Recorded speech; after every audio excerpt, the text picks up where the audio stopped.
ഇന്ന് ഞാൻ വളരെ പെട്ടെന്ന് തയ്യാറാക്കാൻ പറ്റുന്ന ഒരു ഒഴിച്ചുകറിയുടെ റെസിപ്പിയാണ് ഇവിടെ ചെയ്യുന്നത്. നമ്മുടെ വീടുകളിലൊക്കെ സാധാരണ ചെയ്യാറുള്ള മുരിങ്ങക്കായും മാങ്ങായുമാണ് ഞാനിവിടെ തയ്യാറാക്കുന്നത്. പെട്ടെന്ന് തയ്യാറാക്കാം, ചോറിൻ്റെ കൂടെ കഴിക്കാൻ പറ്റുന്ന നല്ലൊരു കറിയാണിത്. അപ്പോൾ ഇതെങ്ങനെയാണ് തയ്യാറാക്കുന്നതെന്ന് നോക്കാം.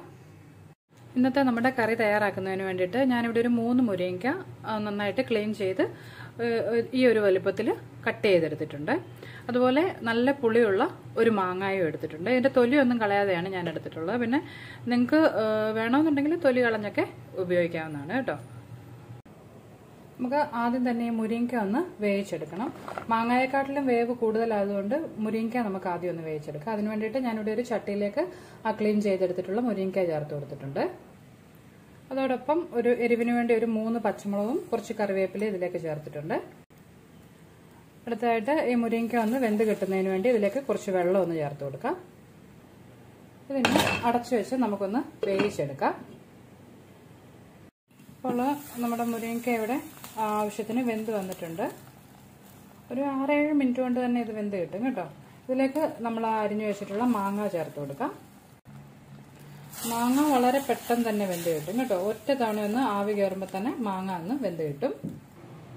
ആ മാങ്ങ ഒക്കെ വെന്ത് വരുന്ന സമയം കൊണ്ട് നമുക്കിതിലേക്കുള്ള അരപ്പിന് വേണ്ടുന്ന തേങ്ങ ഒന്ന് അരച്ചെടുക്കാം. അതിനായിട്ട് ഞാനിവിടെ ഒരു മുറി തേങ്ങ ഒന്ന് ചിരകി എടുത്തിട്ടുണ്ട്.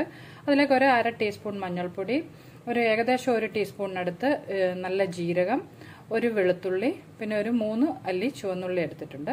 ഇത്രയും നല്ല പേസ്റ്റ് പോലെ നമുക്കൊന്ന് അരച്ചെടുക്കാം. ഞാനിവിടെ മിക്സിയുടെ ഒരു ചെറിയ ജാറിലേക്ക് ചേർത്തിട്ടുണ്ട്. ഇതിലേക്ക് ആവശ്യത്തിന് വെള്ളവും ഒഴിച്ച് നല്ല പേസ്റ്റ് പോലെ നമുക്കൊന്ന് അരച്ചെടുക്കാം. ഇതിപ്പോൾ നന്നായിട്ട് ഇവിടെ ഞാൻ അരച്ചെടുത്തിട്ടുണ്ട്. നമ്മുടെ മാങ്ങ ഇവിടെ വെന്ത് വന്നിട്ടുണ്ട്. ഇതിലേക്ക് നമ്മൾ തയ്യാറാക്കി വെച്ചിട്ടുള്ള തേങ്ങയുടെ അരപ്പ് ചേർത്ത് കൊടുക്കാം. അതുപോലെ ആ മിക്സിയുടെ ജാറിൽ ഒന്നുകൂടി കുറച്ച് വെള്ളം ഒഴിച്ച് അതുകൂടി ഒന്ന് ചേർത്ത് കൊടുക്കുകയാണ്. ഇതിലേക്ക് ആവശ്യത്തിന് വേണ്ടുന്ന ഉപ്പ് കൂടി ചേർത്ത് കൊടുക്കാം. ഇതെല്ലാം കൂടി നന്നായിട്ടൊന്ന് യോജിപ്പിച്ചതിന് ശേഷം അടച്ചു വെച്ച് ഒറ്റയൊരു തിളയൊന്ന് തിളച്ച് കിട്ടുന്നത് വരെ നമുക്കൊന്ന് വെയിറ്റ് ചെയ്യാം. ഒത്തിരി നേരം ഇത് തിളപ്പിക്കേണ്ട കാര്യമില്ല കേട്ടോ. ഇതിപ്പോൾ ഒന്ന് തിളയ്ക്കാൻ തുടങ്ങിയിട്ടുണ്ട്.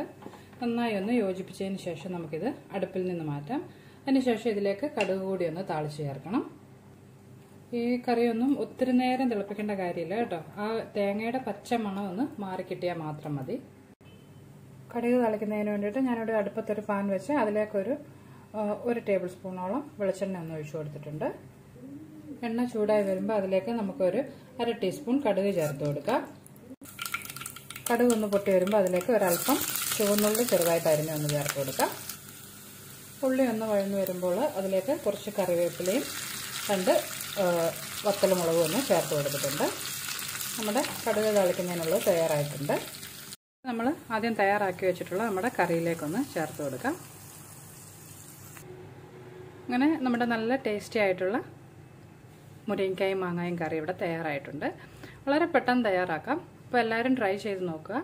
അതുപോലെ റെസിപ്പീസൊക്കെ ഇഷ്ടമാകുന്നുണ്ടെങ്കിൽ അന്നൂസ് റെസിപ്പീസ് എന്നുള്ള എൻ്റെ യൂട്യൂബ് ചാനൽ മറക്കാതെ സബ്സ്ക്രൈബ് ചെയ്യണം കേട്ടോ. നമുക്ക് മറ്റൊരു റെസിപ്പിയുമായിട്ട് വീണ്ടും കാണാം. ബൈ.